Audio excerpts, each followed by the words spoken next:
여러분 안녕하세요. 선천병원 김상범 원장입니다. 오늘은 반응성 연골 파열에 대해서 알아보는 시간입니다. 이전 영상 많이 보셨잖아요. 오늘은 그 분류에 대해서 알아보는 시간이에요.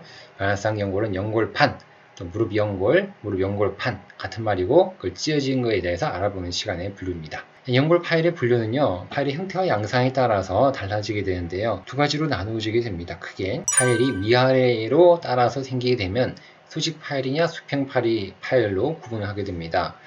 수직으로 생기면 vertical, 수평은 horizontal이라고 분류를 하게 되고, 또 파열이 전방에서 후방으로 생기는 모양에 따라서는요, 또 종파열, longitudinal, 방사형, radial, 앵무새 부리, 패럿빅 이런 파열로 나누어지게 됩니다. 분류죠. 이것도 중요한 표예요. 연골이 파열되는 게 vertical, 수직이냐 수평이냐 일단 먼저 구분을 하게 되고요. 수직도 길게 찌어지는 종파열이냐 아니면 방사형으로 찌는 라디알이냐 이렇게 구분을 하게 됩니다. 요거 꼭 기억하세요. 자, 어떤 거냐면요. vertical, horizontal이 중요하다고 그랬고 그거 따라서 그 밑에 이런 형태가 롱지투닐과 라디알이 있다 라고 보시면 됩니다. 다시 정리할까요? 우리가 수직, 수평 파열로 나누어지게 되고 수직 파열은 종파열과 방사형으로 나누어진다 라고 요거 먼저 기억하시면 상당히 편해요. 이 표를 분류하면 모든 것이 이해가 될 거예요. 기억하셨죠? 파열의 형태와 양상에 따라서 이제 세부적으로 분류를 하게 됩니다. 여러 가지가 합쳐진 거죠. 사선형, 오블리크, 피판, 덜렁덜렁 그리는 거예요. 플랩, 그리고 양동이 손잡이형, 버켓 핸들, 그리고 더블 양동이 손잡이형, 더블 버켓 핸들, 또 복합 파열, 믹스트 이렇게 여러 가지로 나누어지게 됩니다.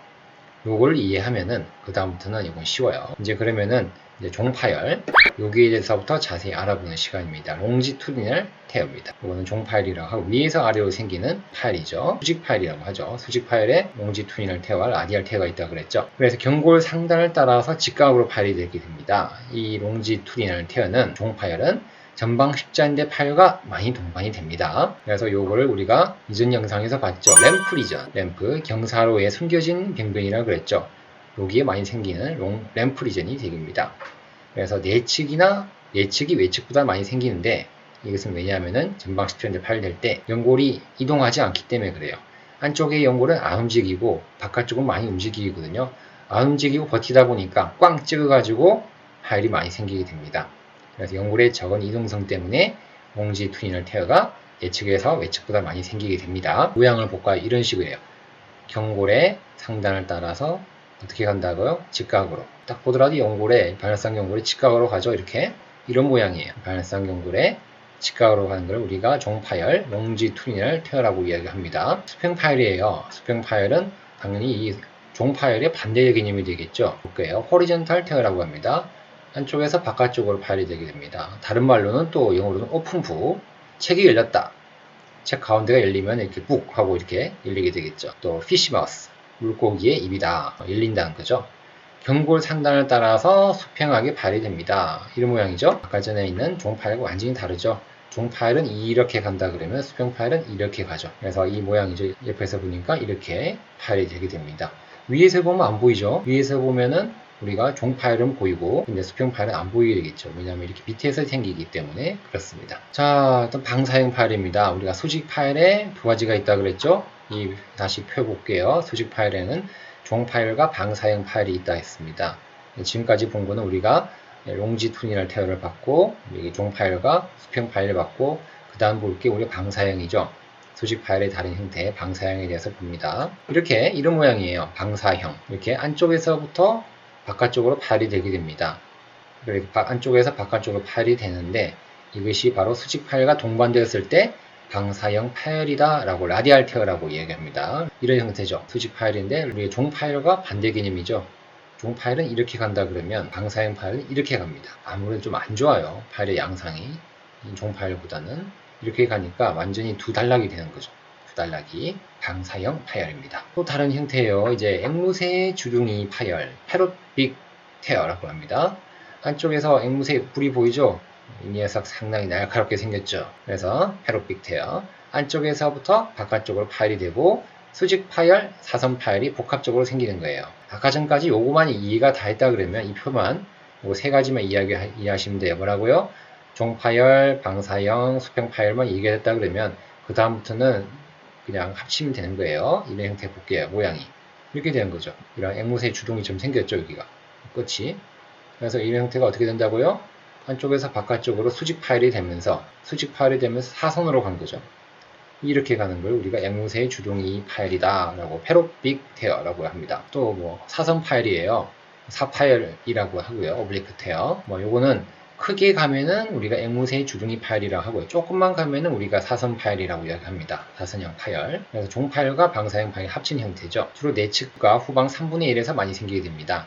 한쪽, 뒤쪽이 많이 생기게 됩니다. 근데 이 녀석은 이렇게 덜렁덜렁 거리는 거죠.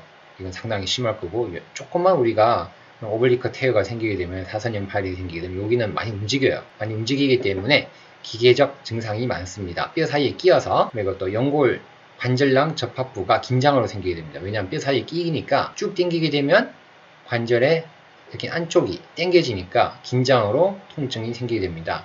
연골 관절낭 접합부의 긴장으로. 환자분들이 물어봅니다.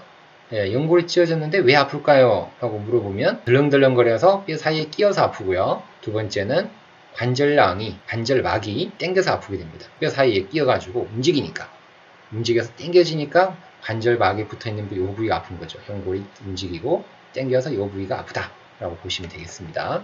사선형 파열이 이렇게 생기는 거죠. 이렇게 사선형 파열이 쭉 되고 이거 많이 움직이니까 이 부위는 여기가 당겨서 이 부위가 아파지게 됩니다. 뭐 다시 요약을 사진이죠. 벌티칼의 형태라고 그랬죠. 벌티칼은 요 수직 파열, 이걸 우리가 종파열이죠. 종파열이고 이건 방사형 파열이고 요거는 우리가 수평 파열, 그리고 요거는 사선형 파열. 이게 더 커지면 앵무새 주둥이. 요거는 복합 파열, 컴플렉스. 상당히 안 좋은 파열이죠. 이제 양동이 손잡이형 파열 보겠습니다. 버켓 핸들 테어라고 하고요. 수직 종파열입니다. 수직 종파열. 대퇴과 밑에서 불안정한 형태가 됩니다. 완전히 탈구되는 형태를 우리가 양동이 손잡이형 파열, 버켓 핸들 테어라고 합니다. 이제 양동이 손잡이부터 그림 한번 볼게요. 양동이 손잡이가 어떻게 됐죠? 요게 이렇게 가면 이렇게 움직이죠. 왔다 갔다 합니다. 양동이 손잡이형 이렇게 갔다가 초록색도 왔다 갔다 하고 주황색도 왔다 갔다 하겠죠. 이걸 양동이 손잡이라고 이야기합니다. 양동이 손잡이형 파열이 되니까 요거죠. 비슷하게 보죠. 손잡이처럼 얇게 이렇게 보이는 것이 요거예요.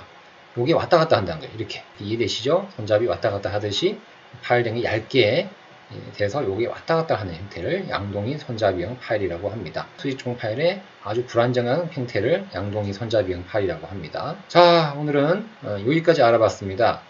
구독, 좋아요는 항상 힘이 됩니다. 아직 안 누르셨다 그러면 선천병원을 위해서 그리고 본인의 영상에 계속 구독을 위해서 꼭 눌러주세요. 지금 눌러주시면 좋겠습니다. 반응성 연골 파열의 분류는 상당히 복잡하죠. 보더라도 아까 전에 표만 꼭 기억하세요. 오늘은 기본적인 패턴 알아보았고요. 다음 영상에서는 좀 더 추가적으로 더 자세히 알아보도록 하겠습니다. 오늘도 반응성 연골 파열에 대해서 궁금하신 분들의 많은 가려움을 끌어주는 영상이 되었으면 합니다. 고생하셨습니다. 여러분들 반응성 연골 파열 되신 분들 꼭 좋아지세요.